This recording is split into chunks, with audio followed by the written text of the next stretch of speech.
Une manita, ils ont donné au Real Madrid. Après, en attaque, on va parler de Julián Alvarez. Julián, moi je vous dis la vérité, hein.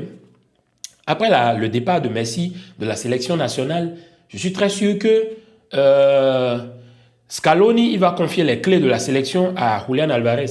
Ce sera lui le leader de l'attaque de cette équipe de l'Argentine. Parce qu'il n'y a qu'à voir ce qu'il fait sur le terrain. Regardez le penalty. Penalty aussi provoqué par Arda Güler. Malheureusement, c'est penalty. Il n'y a pas de souci.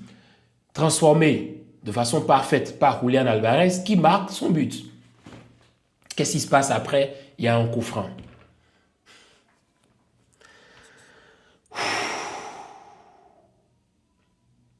Oh, mais quel coup franc, les amis. Quel coup franc parfaitement exécuté par Julián Alvarez. Non, mais regardez la qualité dans l'exécution du geste.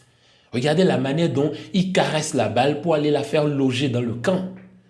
C'est ce qu'on appelle un joueur, c'est ce qu'on appelle un bijou, un diamant brut, un joueur incroyable, talentueux. Prenez tous les joueurs de sa génération là. Julián, il n'a rien à envier à aucun.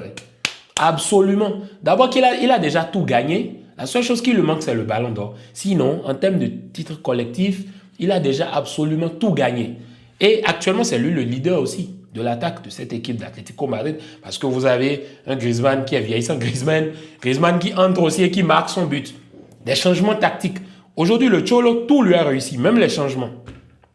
Baena, Griezmann qui entre. Qu'est-ce qui se passe? Contre-attaque. Baena pour Griezmann. Griezmann, plat du pied, droit, but. Absolument tout leur a réussi. Une manita, ils ont donné au Real Madrid. Vous voulez qu'on dise quoi? Vous voulez qu'on dise quoi? Le premier test, le premier gros test du Real Madrid cette saison, ils se sont fait laminer 5-2. Qui aurait pu imaginer?